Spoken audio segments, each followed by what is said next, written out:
अरे आगे हाँ, बड़ मुश्किल में आए हवो। तभेस तो कही था। का कही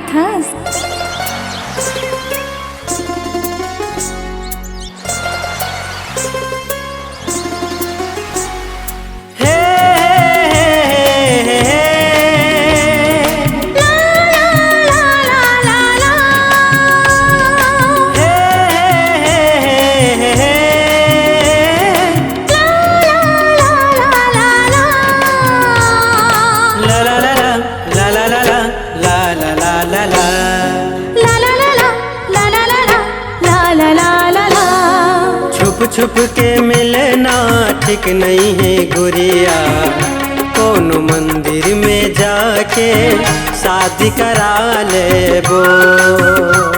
हाँ, का जल्दी कहा वै राजा मोर, रस भरे ये जवानी के दोनों मजा ले वो।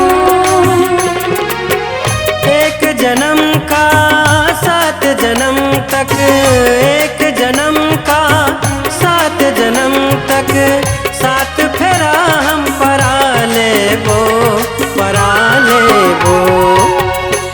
का जल्दी कहा वै राजा मोर, रस भरे ये जवानी के दोनों मजा लेबो। छुप छुप के मिलना ठीक नहीं है गुरिया, कोनो मंदिर में जाके शादी करा लेबो।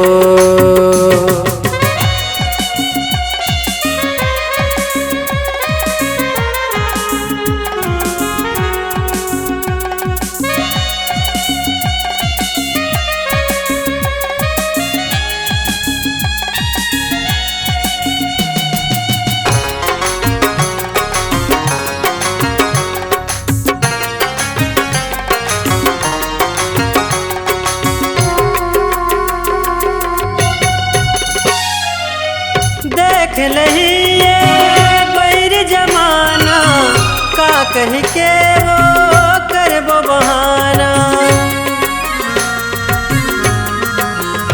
हाँ, देख लही ये बैर जमाना, का कह के वो करबो बहाना। झलकर चिंता ये दुनिया के, माया के गाड़ी लागू बढ़ाना।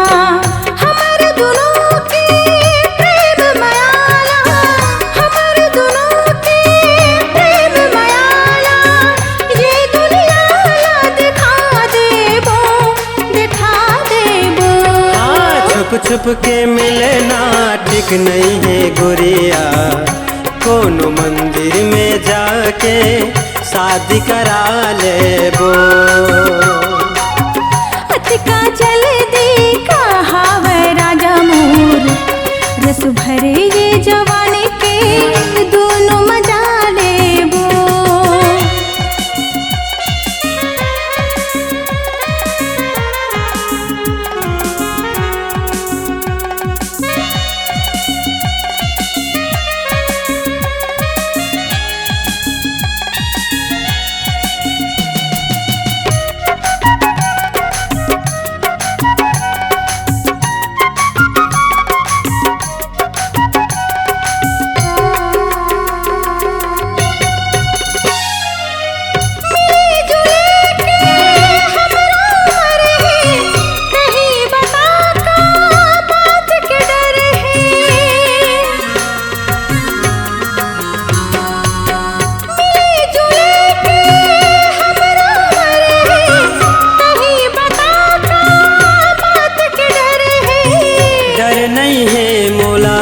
कखरो दीवानी सबले बड़े मर्यादा के डर है।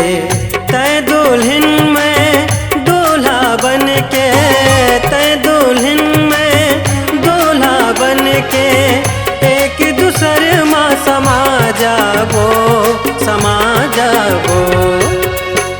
का जल्दी कहा वै राजा मोर, रस भरे ये जवानी के दोनों मजा लेबो। छुप छुप के मिलना ठीक नहीं है गुरिया, कोनो मंदिर में जाके शादी करा लेबो। एक जन्म का 7 जन्म तक, एक जन्म का 7 जन्म तक साथ फेरा हम परा लेबो, परा लेबो। हाँ, अतका जल्दी कहाँ वह राजा मोर, रस भरे ये जवानी के दोनों मजा लेबो। छुप छुप के मिलना ठीक नहीं है गोरिया, कोनो मंदिर में जाके शादी करा लेबो, शादी करा लेबो, शादी करा लेबो।